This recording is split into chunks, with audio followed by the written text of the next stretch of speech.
Assalamualaikum warahmatullahi wabarakatuh. Perkenalkan, nama saya Lutfiah, NIM 6421149, kelas 646H25, jurusan Manajemen Pemasaran Universitas Bina Sarana Informatika. Pada kesempatan kali ini, saya akan menjelaskan beberapa hal pengujian yang ada pada pendekatan kuantitatif pada SPSS. Nah, yang pertama itu ada uji validitas, yang kedua ada uji reliabilitas, yang ketiga ada uji regresi linier berganda. Berikut videonya. Uji validitas merupakan uji yang berfungsi untuk melihat apakah suatu alat ukur tersebut valid atau tidak valid. Alat ukur yang dimaksud di sini merupakan pertanyaan-pertanyaan yang ada dalam kuesioner. Baik, untuk uji validitas kali ini saya memiliki data hasil kuesioner. Di sini ada 3 variabel, cuman yang akan saya gunakan cuma satu variabel aja. Kemudian saya juga mempunyai Airtable. Airtable ini nanti akan digunakan untuk uji validitas. Kemudian saya mempunyai catatan, dan saya juga mempunyai aplikasi SPSS. Oke, untuk selanjutnya, hal yang pertama kali harus dilakukan ini kita copy dulu. Kita copy dulu nilai dari hasil kuesioner ini. Ini ada 12 pertanyaan dengan 50 responden. Kita copy, kita paste di aplikasi SPSS. Kita paste. Oke, ini masih loading. Nah, ini sudah muncul untuk nilainya. Karena ini masih var, untuk memudahkannya kita ganti ya ke variable view. Kita ganti var ini control find. Nah, kita replace, diganti var. Kemudian kita ganti x. Kita block dan replace all. Oke, setelah terganti semua, ini kan X13 tadi nggak ada ya, karena cuma ada 12 pertanyaan, makanya kita ganti total ya. Kita ganti total. Dan kita balik lagi ke data view. Nah, ini sudah terganti menjadi X01 dan seterusnya sampai ke total. Kemudian kita ke analyze, correlate, bivariate. Nah, ini kita blok. Kita pindahkan ke kanan. Kemudian kita oke. Nah, ini adalah hasil correlation dari uji tadi ya.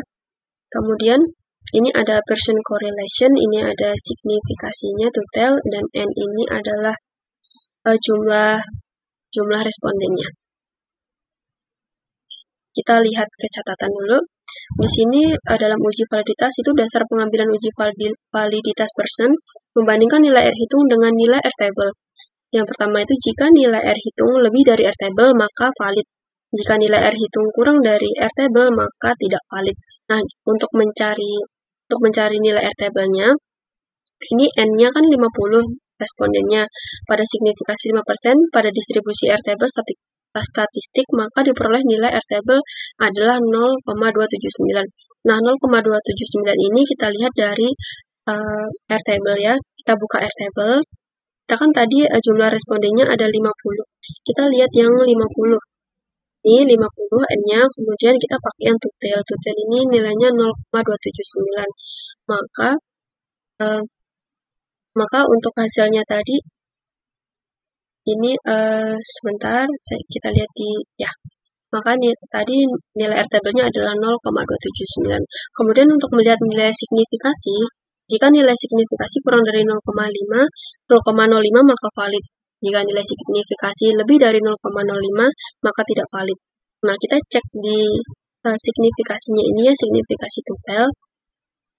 Nah, jika datanya kurang dari 0,01 maka nilainya valid. Nah, kita cek satu-satu ya, ini datanya data signifikasinya ini sudah kurang dari 0,05 ya, maka data tersebut sudah dikatakan valid semua. Uji reliabilitas. Uji reliabilitas adalah suatu proses atau teknik statistik yang digunakan untuk mengukur sejauh mana suatu instrumen pengukur atau tes dapat diandalkan atau konsisten dalam memberikan hasil yang sama pada setiap pengukuran yang dilakukan. Baik, untuk selanjutnya ini ada uji reliabilitas. Uji reliabilitas ini datanya masih pakai yang tadi ya. Kita langsung ke menu analyze, kemudian ke scale, reliability analysis. Nah, untuk tampilan awalnya Ini tuh seperti ini, cuman kita nanti pindahkan ke item semua ya, untuk X1 dan seterusnya. Kemudian kepilih statistik. Nah, ini item scale if item selected, kemudian correlation-nya ini kita centang semua, kemudian continue. Dan modelnya kita pilih alpha, kemudian kita OK. Nah, ini adalah output dari reliability tadi ya. Nah, yang kita lihat adalah reliability statistik aja. Kemudian kita lihat catatan untuk uji reliabilitas. Ini saya pindahkan. Nah, untuk dasar pengambilan uji reliabilitas Cronpach alpha menurut Wiratna Sujarweni 2014, kuesioner dikatakan reliable jika nilai Cronpach alpha-nya lebih dari 0,06. Nah, kita cek dari Cronpach alpha-nya, ini harusnya lebih dari 0,6, sedangkan ini 0,732, maka ini udah data ini termasuk reliable ya, karena sudah memenuhi syarat ini lebih dari 0,06.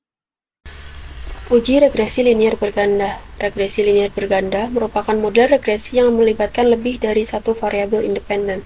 Analisis regresi linear berganda dilakukan untuk mengetahui arah dan seberapa besar pengaruh variabel independen terhadap variabel dependen, menurut Ghazali 2018. Langkah-langkah yang lazim dipergunakan dalam analisis regresi linear berganda itu ada 3. Yang pertama ada koefisien determinasi, yang kedua ada uji F, yang terakhir ada uji P. Namun, sebelum masuk ke uji regresi linear berganda, ada beberapa uji prasyarat yang harus terpenuhi sebelum memenuhi analisis regresi berganda, yaitu nomor 1 ada uji normalitas, yang kedua ada uji multikolinearitas, yang ketiga ada uji heterokodositas, yang keempat ada uji autokorelasi, tapi ini untuk data time series.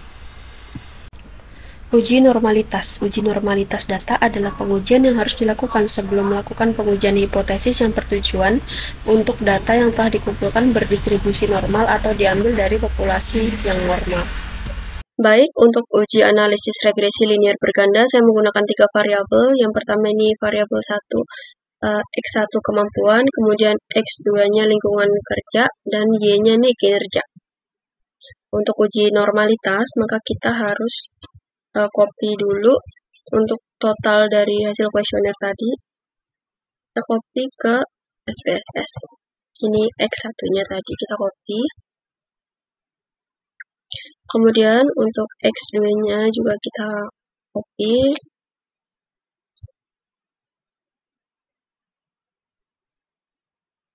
X2-nya kita copy. Dan X3-nya ini kita copy. Bukan X3Y. Y-nya kita copy ke SPSS.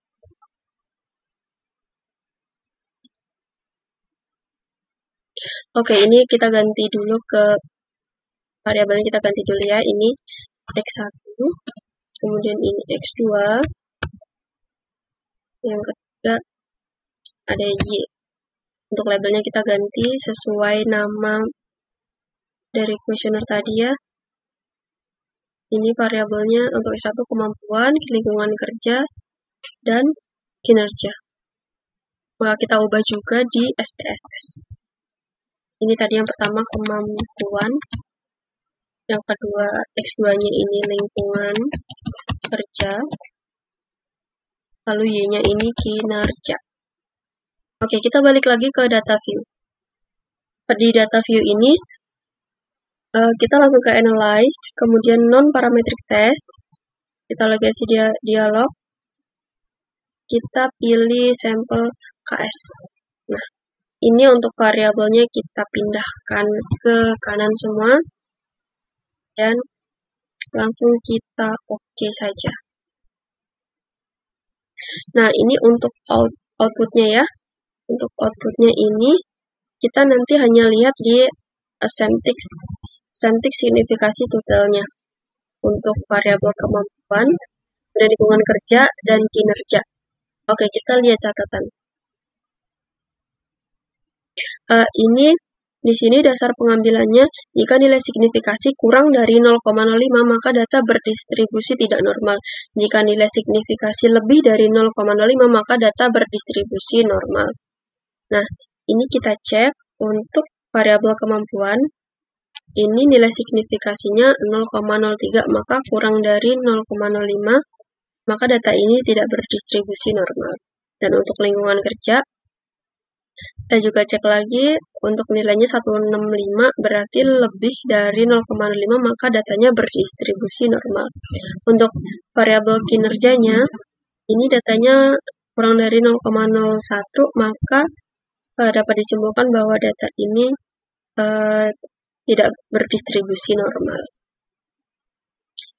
Oke, jadi dalam hasil kuesioner tadi ada yang tidak berdistribusi normal dan berdistribusi normal. Uji heterokedastisitas. Uji heterokedastisitas adalah uji yang menilai apakah ada ketidaksamaan varian dari residual untuk semua pengamatan pada model regresi linier. Baik, untuk selanjutnya yang akan kita lakukan adalah uji heterokedasitas. Untuk datanya masih sama pakai yang tadi. Lalu kita ke menu Analyze, Regresi, Linear.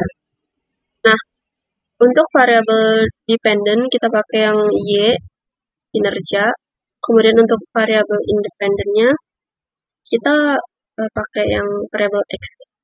Kemudian kita save. Nah, ini kita pilih residual unstandardized.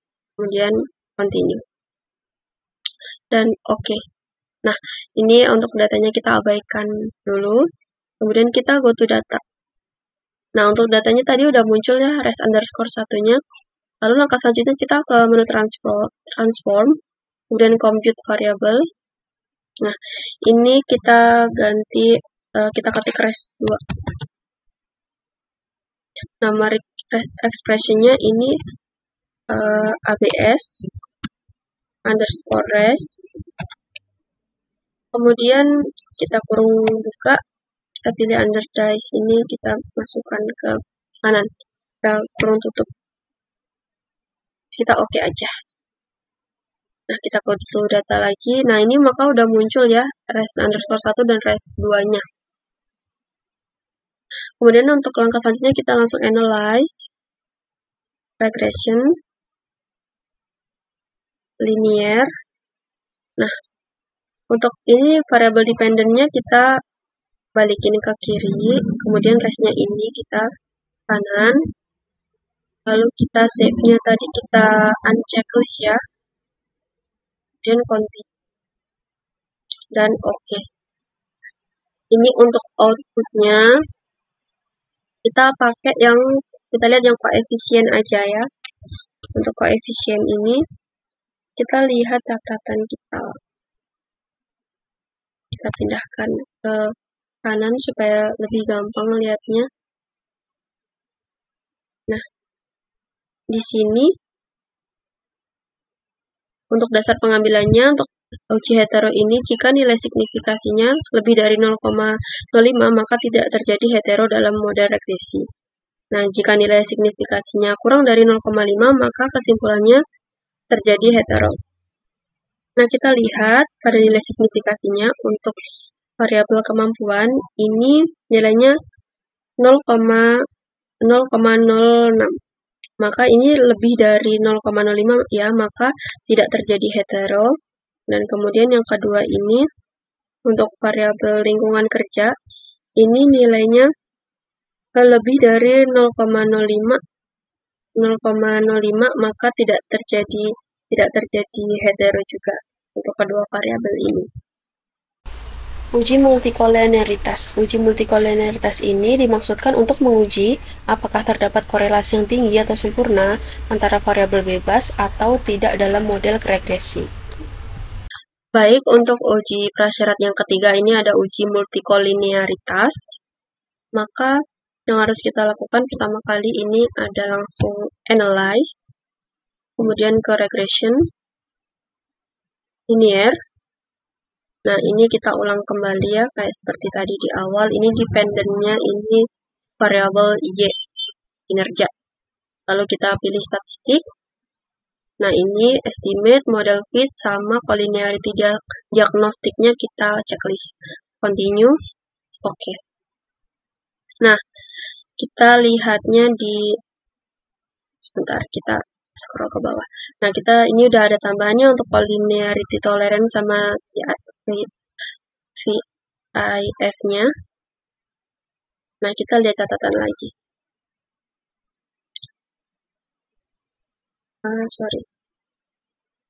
Nah, ini untuk dasar pengambilannya, jika nilai FIF-nya kurang dari 10, atau nilai toleransinya lebih dari 0,01, maka dinyatakan tidak terjadi multikolinearitas.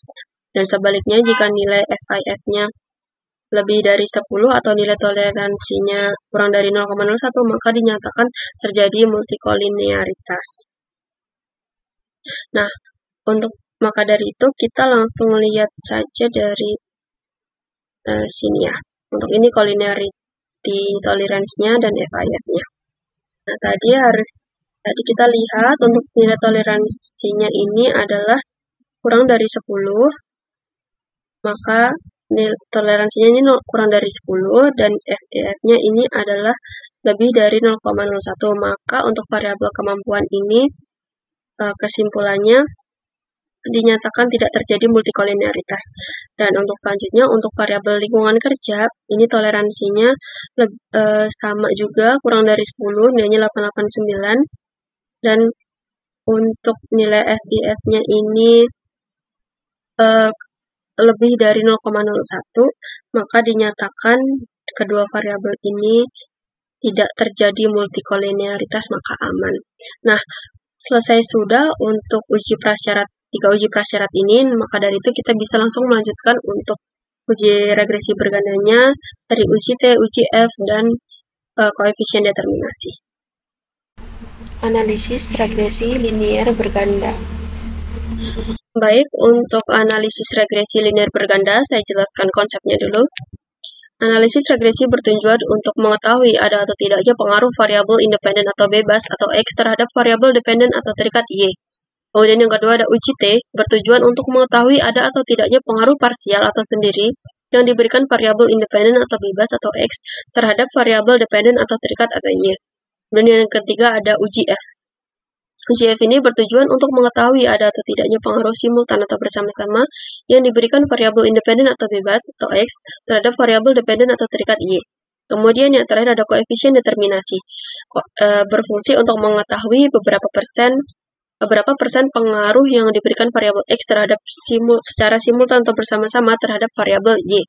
Kemudian ini saya buat contoh kasus. Ini dari penelitian tadi ya, dari hasil kuesioner tadi, itu contoh kasusnya pengaruh kemampuan X1 dan lingkungan kerja X2 terhadap kinerja variabel Y pada PT langsung ingin maju. Kemudian saya juga buat hipotesisnya. Untuk hipotesis 1, terdapat pengaruh kemampuan X1 terhadap kinerja Y. Kemudian H2-nya terdapat pengaruh lingkungan kerja X2 terhadap kinerja Y. Kemudian H3-nya terdapat pengaruh kemampuan X1 dan lingkungan kerja X2 terhadap kinerja Y. Kemudian untuk data yang tadi, kita langsung ke menu Analyze, Regression, lalu Linear. Nah, ini variabel dependennya kinerja Y, kemudian untuk independennya ini variabel X. Kemudian kita ke statistik ya, untuk menghilangkan collinearity diagnostik tadi, karena saya tadi memakai untuk uji multikolinearitas. Kita unchecklist dulu. Kemudian kita continue, lalu oke. Nah, ini adalah hasil dari uji analisis regresi berganda. Ini ada model summary, ada ANOVA, ada koefisien. Oke. Lalu yang pertama saya bacakan lagi untuk dasar pengambilan keputusan. Untuk uji T ini kita nanti lihat di koefisien ya. Saya bacakan dulu. Untuk dasar pengambilannya ini, untuk uji T, jika nilai signifikasinya kurang dari 0,5 atau nilai T hitungnya lebih dari T-table, maka terdapat pengaruh variabel X terhadap variabel Y. Nah, jika nilai signifikasinya 0,05 atau nilai T hitung kurang dari T-table, maka tidak terdapat pengaruh variabel X terhadap variabel Y. Kemudian untuk nilai T-table sendiri dapat dilihat dari Google dengan cara kita menghitung nilai DF atau Degree of Freedom atau derajat kebebasan. Nah, untuk rumusnya menurut Ghazali 2011 adalah DF sama dengan N dikurangin K, di mana N adalah jumlah sampel dan K adalah jumlah variabel baik bebas maupun variabel terikat. Nah, pada penelitian ini terdapat 2 variabel bebas dan juga 1 variabel terikat, sehingga memiliki 3 konstanta, atau K sama dengan 3. Selain itu, jumlah responden pada hasil survei kuesioner ini adalah 50, jadi N-nya 50. Jadi perhitungan DF pada tabel T adalah 50 dikurangi 3, maka DF-nya 47. Untuk selanjutnya, nilai alfanya 5% atau 0,05 dibagi 2, karena penelitian ini menghitung secara 2 arah atau tutel, maka hanya ini 5% atau 0,05 dibagi 2 menjadi 0,025. Nah, untuk DF-nya jadinya 47, untuk alfa tutelnya ini 0,025. Nah, untuk T-tabelnya ini kita lihat pada tabel T-tabel. Nah, tabel T. T-tabel tadi untuk DF-nya ini 47 ya, karena jumlah responden saya ini 50 dikurangin 3, maka nilainya 47. Kita lihat di angka 47, ini 47, kemudian untuk apa tadi? Untuk alfa totalnya 0,025. Jadi ini 47, kalau 47 lalu 0,025 ini. Maka nilainya nilai T-tabelnya 2011174. 2011174. Kita balik ke sini. Sebentar. Nah, nilai T-tabelnya yaitu 2011174. Kemudian kita lihat di outputnya lagi ya. Kemudian untuk selanjutnya itu ada uji F atau simultan. Uji F nanti kita lihat di ANOVA. Untuk uji F atau simultan ini dasar pengambilannya jika nilai signifikasi kurang dari 0,05 atau nilai F hitungnya lebih dari T-tabel, maka terdapat pengaruh variabel X secara simultan terhadap variabel Y. Atau yang kedua, jika nilai signifikasinya lebih dari 0,05 atau nilai F hitungnya kurang dari T-tabel, maka tidak terdapat pengaruh variabel X terhadap simultan terhadap variabel Y. Kemudian, pada F-table sendiri terdapat 2 jenis DF, yaitu DF1 dan N1 atau pembilang, dan juga DF2 atau N2 atau penyebut. Untuk menentukan nilai DF1 dan DF2 adalah sebagai berikut. Ini DF1-nya adalah K dikurangin 1, dan untuk nilai DF2, misalnya ini DF2, ini adalah N dikurangin K. Nah, untuk K ini konstanta jumlah variabel bebas dan terikat, untuk N ini jumlah responden. Nah, pada penelitian ini terdapat 2 variabel bebas dan juga 1 variabel terikat, sehingga memiliki 3 konstanta, atau K sama dengan 3. Selain itu, jumlah responden pada hasil survei kuesioner ini ada 50 atau N-nya 50. Jadi, perhitungan DF pada tabel F adalah DF1 ini 3 dikurangin 1 sama dengan 2. Untuk DF2-nya, 50 dikurangin 3 sama dengan 47. Maka akan mendapatkan nilai F-table 3,20. Nanti kita lihat pada F-table. Nah, ini tadi ini distribusi T, kemudian kita tabel F-nya ini. Nah, tabelnya nanti kita tadi lihat untuk N1-nya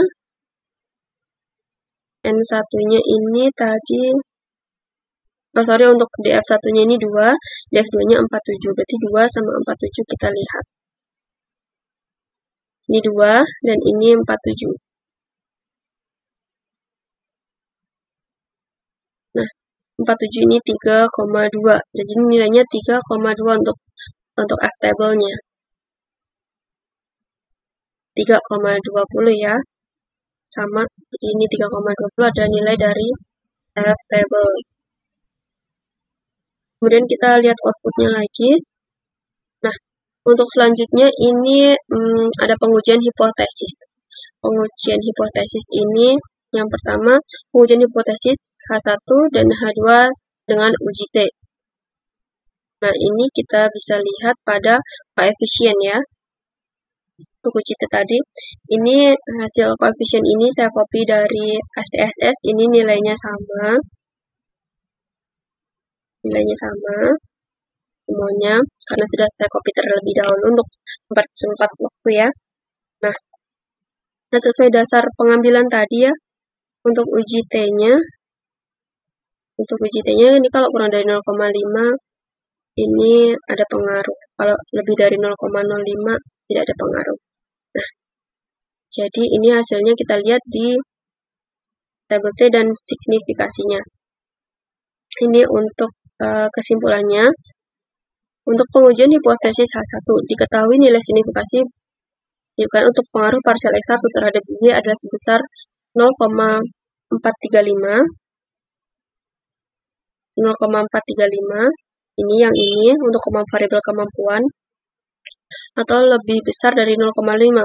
Maka nilai T hitung, dan nilai T hitungnya ini kurang minus 788 dan kurang dari T table 2,01174, sehingga dapat disimpulkan bahwa tidak berpengaruh ya kemampuan X1 terhadap kinerja Y.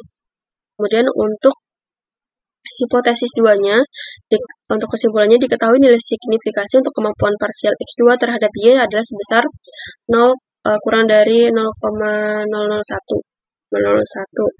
atau kurang dari 0,05, maka T hitung 3896 ini atau lebih besar T table 2,01174, sehingga dapat disimpulkan bahwa terdapat pengaruh lingkungan kerja X2 terhadap kinerja Y.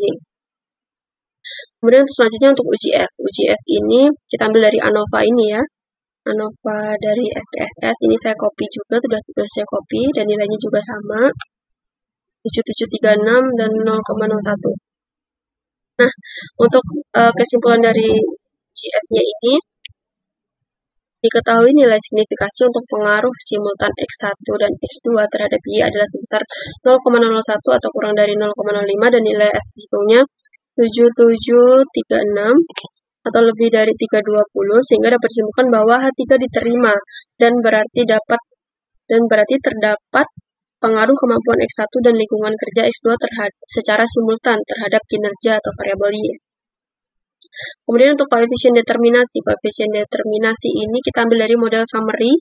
Ini juga nilainya sama karena saya udah ngopi dari SPSS. Nah, ini untuk model summary ini kita copy.